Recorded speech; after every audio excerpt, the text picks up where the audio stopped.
Hey everyone, Mark Hespen here. Follow me on Twitter, on Instagram, at Mark Hespen, Markhespen. You know the drill. It is the midweek report here for On the Mark on News Talk 1070 KHMO. You can always listen Saturday mornings, 9:05 sharp. So we're going to get into it. Our post-week 4 NFL Power Rankings. Plus, as always, I'll give you a little State of the Union on the Chicago Bears, my thoughts midweek with the Bears. Interesting one this week because, again, they play tomorrow with Thursday Night Football, so do a little preview of the game and my thoughts of where the Bears are at right now. So let's jump into it, waste no more time, get to our post-week 4 NFL Power Rankings. Start at 10, work our way all the way up. And number 10 this week, new to the Power Rankings for the first time this year, the Los Angeles Rams. Listen, you know from following me and the show in the preseason and leading up to the season, I was higher on the Rams than almost anyone I know.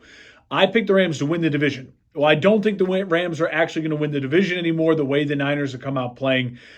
This Rams team is really, really solid. 2-2, a nice win on the road in Indianapolis. They are going to get Cooper Kupp back as soon as maybe this week with Puka Nacua. This might be a top 5 receiving core in the NFL. Stafford has looked healthy.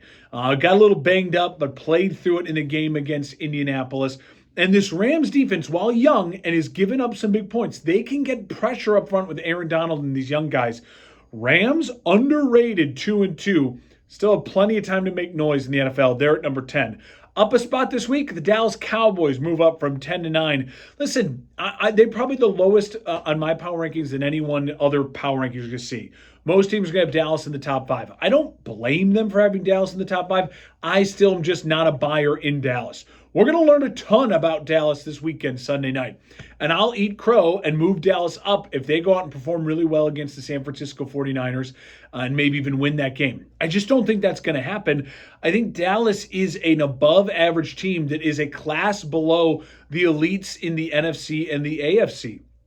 We have yet to see Dallas play a complete football game. Either their defense blows teams out or what happens with the Cardinals game, their defense doesn't show up and their offense just lays an egg. So as of right now, I have not seen this Dallas team do a full, complete game from both sides of the football efficiently, everyone firing in all cylinders. Maybe we'll get it this week of their toughest test on the road, Sunday Night Football at the 49ers. Until then, I'm pumping the brakes on the Cowboys. They're still a top 10 team. It's not like I hate on them, but I'm not a buyer 100% in on Dallas yet. You know that. I moved the Ravens up a spot to number 8 this week. Listen, a nice win for the Ravens. I get it. Backup quarterback with the Cleveland Browns. But the Ravens are just plodding along, kind of flying under the radar against the rest of the elite in the AFC. Lamar is playing really solid football. And listen, they took care of business. A lot of teams, you know, when a backup quarterback will start, they get caught off guard. Maybe it's a possible upset or they play them tight. No, the Ravens went in, took care of the Browns, gets a very good defense, showed up, balled out. They got Mark Andrews going offensively. That's huge for the Ravens. That's good signs for Baltimore. They're on the up and up, and the Ravens are coming in at number 8. Just behind the Seattle Seahawks. They're at 7 last week, at 7 again this week. They took care of business for themselves with a nice win this weekend. Listen, for me, my biggest concern with Seattle is where's their ceiling? I feel like their ceiling is about 7th in this power rankings. They're going to stack some more wins. They're going to beat teams. They're going to end up maybe even sneaking into the playoffs this year. But what is that ceiling with Seattle? They're running the ball. They're getting a little bit more of an identity with the running game. I like that from the Seattle Seahawks. But overall, I'm cautious with my love for Seattle. I'll keep them at number 7, just behind the Detroit Lions at number 6. Detroit won. They were at 6 last week. They're at 6 this week. And again, you're saying, well, Mark, Seattle beat Detroit. What are you doing there? I like Detroit more overall as far as their longevity in this season, playoff potential, NFC championship game potential. What I feel like I learned from Detroit with their win last Thursday against the Packers on the road is that Detroit may lose a game to a Seattle in a shootout, in a tight game, and yet they are really built, Detroit, to compete against the top of the NFC. The top of the NFC right now is Philadelphia and San Francisco. Detroit is built to play against those guys. Great offensive line for Detroit. They can handle the pressure from a San Francisco, from a Philadelphia.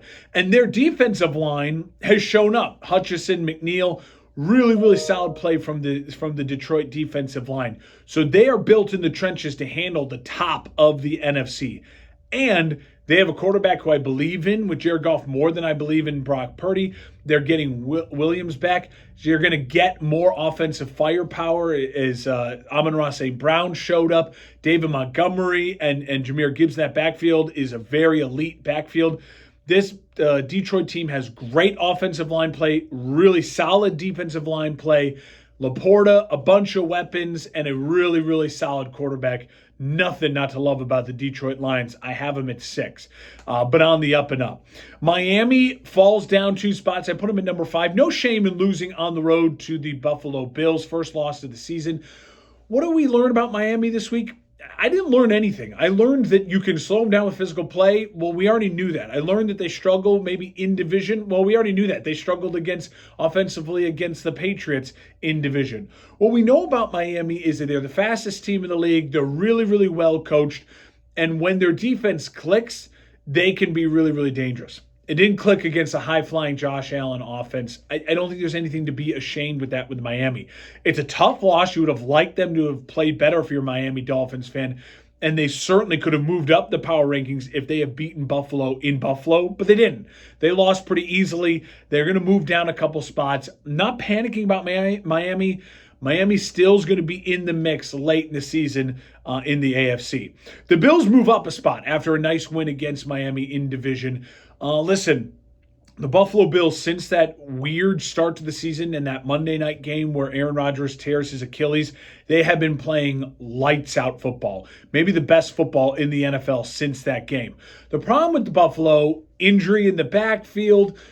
Defensively, we haven't seen Von Miller come back yet to get that defense firing all cylinders. Buffalo absolutely is a top-tier team in the league. Absolutely should be playing in an AFC championship game as of this morning. That's how I feel about the Buffalo Bills. And Josh Allen is maybe playing the best quarterback play of any quarterback in the NFL right now. I mean, he has been, especially of the guys who have already gotten paid big money, Josh Allen's the only one who's consistently performing over the last 3 weeks since that week 1 loss.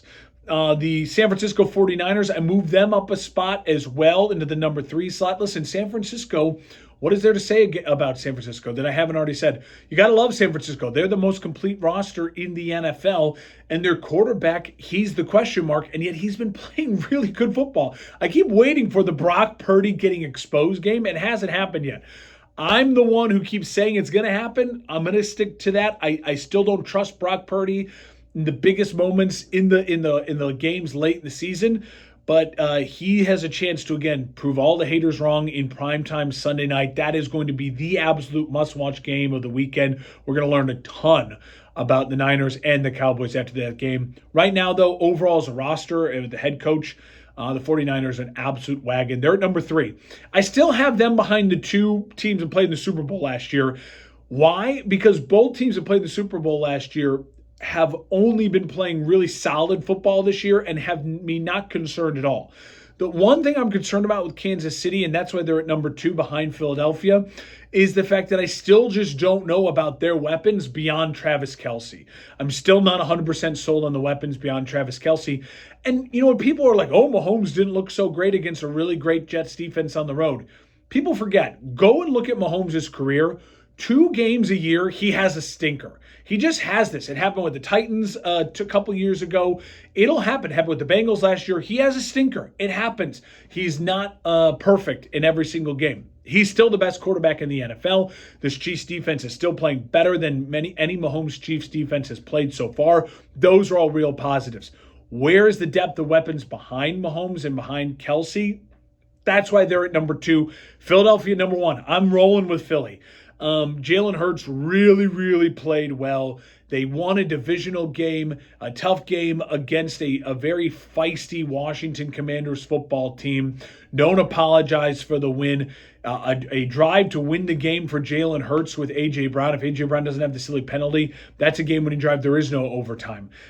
Philly can play you in the trenches physically on both sides of the football. They can rush the passer. They can run the ball down your throat. And when they need to spread it out wide and have their quarterback throw for 3 touchdowns and 350 yards, he can do it. Philadelphia is still the number one team in the NFL for me, for my power rankings. For the third straight week, they're not changing. No change. Philadelphia at the top. Really quickly, State of the Union with the Chicago Bears. The other part of these kind of midweek videos I do. Nothing's changed for me that much.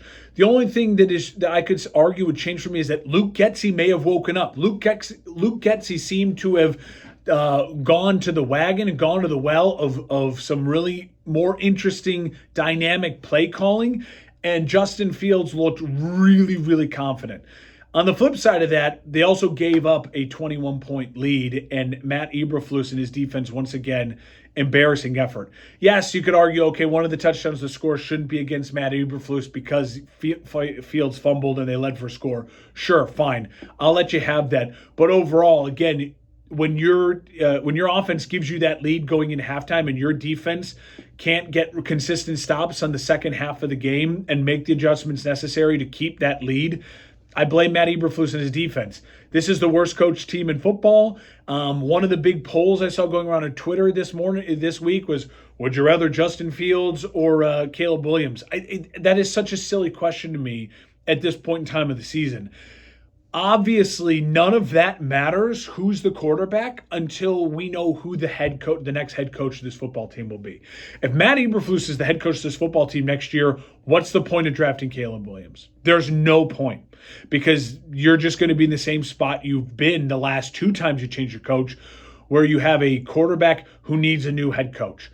What's really important is if you decide to go the route with Caleb Williams when the season is over, depending on where you are in the draft, Caleb Williams is going number one.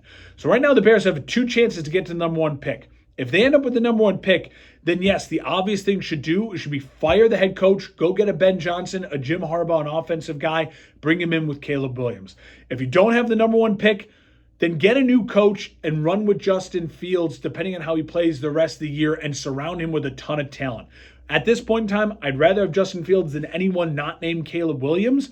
With the high draft picks you'll be able to go get a stud defensive lineman, go get a stud wide receiver or a stud offensive lineman, build your trenches, and then keep surrounding Justin Fields with talent and a new head coach.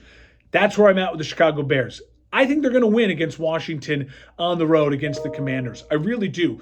I saw some interesting stats about teams that played overtime games and then having to play on Thursday night. It's not good for Washington. The Bears were shell-shocked, but their offense woke up. Every single person in the Chicago Bears organization right now, from kicker all the way through head coach and general manager, knows they're coaching, they're playing, they are working for their jobs right now. And they're a desperate team, and they're a talented team. What we saw from the Bears in the first half of that game against Denver, the Bears are a talented football team. If they're coached with any amount of decent coaching, like we saw from the offensive game plan in the first half, they can win football games. The Bears are going to start winning football games. I think it happens Thursday night against the Commanders. Follow me on Twitter at Mark Hespen for my parlay of the week for some game picks and other gambling stuff. And then follow the show on the Mark, News Talk 1070 KHMO. Listen Saturday mornings on KHMO 1070 AM. And as always, you can download the podcast. Follow all of that on the Mark KHMO on Facebook.